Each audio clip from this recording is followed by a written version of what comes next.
This is my game, Wasteland Runners. This is a zombie survival game where players will choose a vehicle and travel through a dangerous path. During runs, they will face random events, and they will have to respond to these events.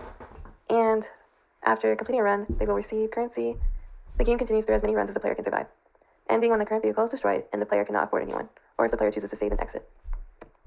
This is everything required for my game: polymorphism, items, event handling, game loop execution, and game conditions, save and load functionalities.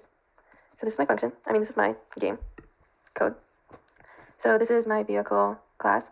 It uses polymorphism, indicated by virtual functions here, and it is the base function for 3 derived classes.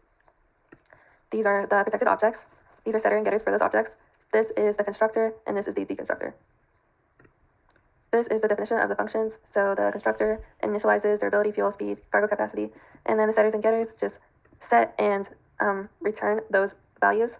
And then description is a virtual function that the derived functions are going to override later on. You'll see that. So this is buggy. This is buggy class that is derived from vehicle. So it uses inheritance and polymorphism. Polymorphism is indicated again with override here and override here. This is just a basic constructor, and this is a overloaded constructor.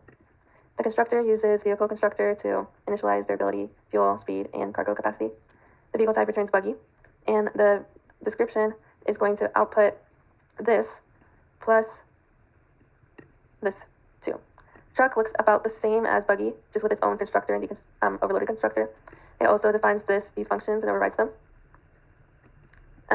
It's also derived from this base of this vehicle.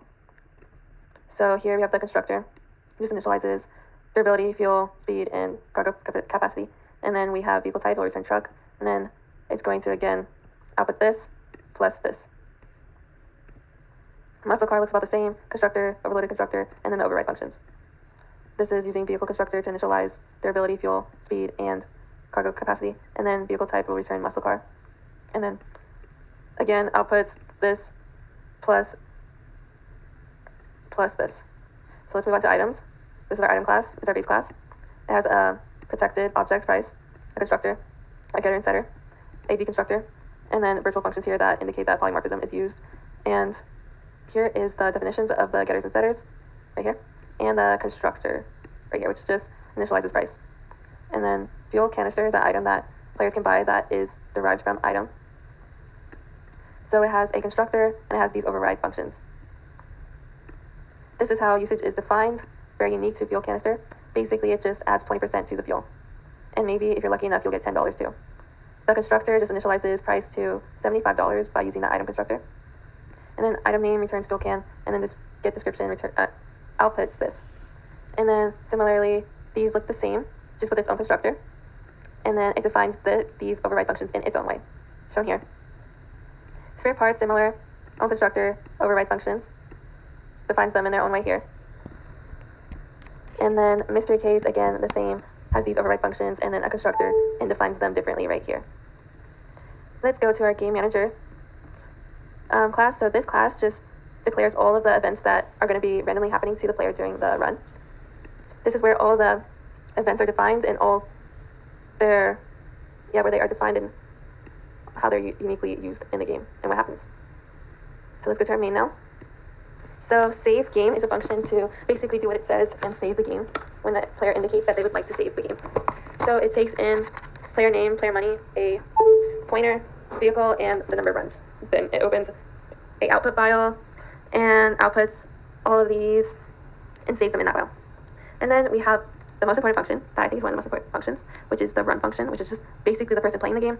So it takes in the number of runs, a vehicle pointer, a game manager, an integer, player money, shop items, pointer items, and then a string, player name. So it initializes total movement to 0. Then it outputs the player status. It creates this for one of the events that we need this for one of the events. So we start our while loop. Our while loop basically keeps the run going until you reach 21.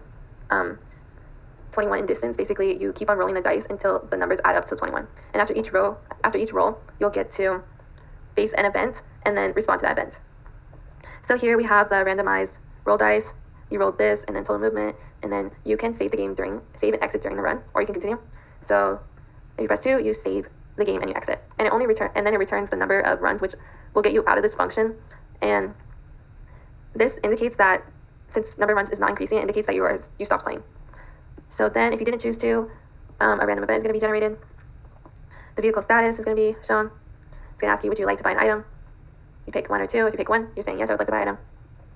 Then it uses a for loop to output the item name, the price, and description to show a menu of the items you can buy.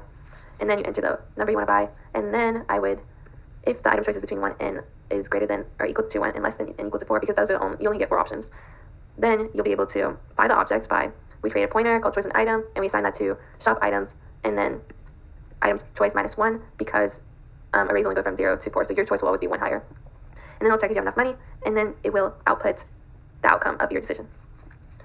But if you don't have enough money, this will happen. It will just say you don't have enough money, and it'll move on. After each event, and after you decide to buy something or not buy something, the while loop or this function will check if your durability is less than or equal to 0, or your fuel is less than or equal to 0, because if either is less than or equal to 0, the game ends.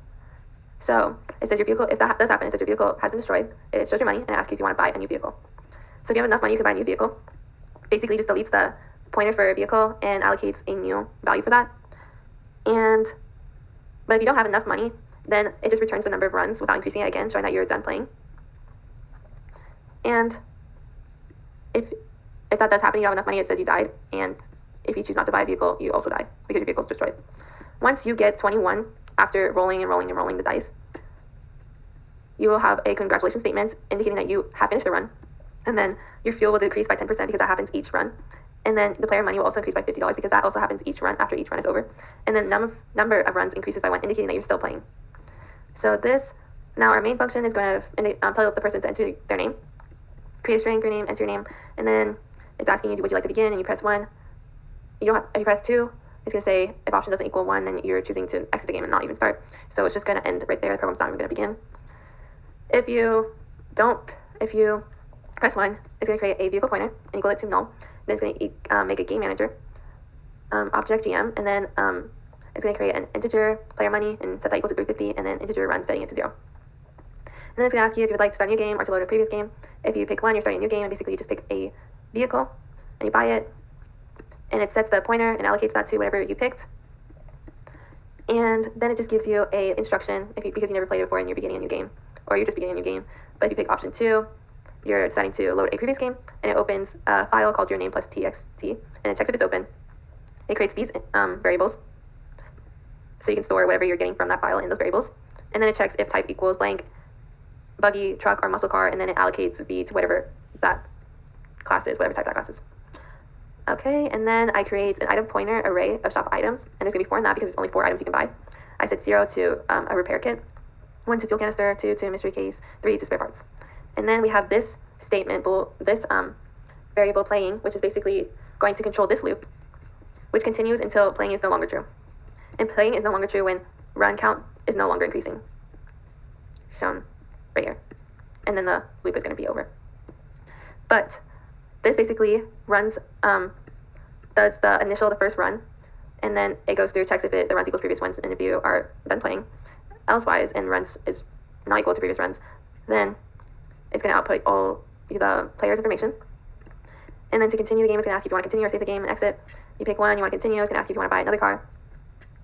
And then if you pick 2, it's going to save the game for you by calling save game, and then with your name, player money, B, and runs. And it's going to set playing to false. And then at the end, we're just going to clean everything up, delete our pointers, and say goodbye. So let's go through a game.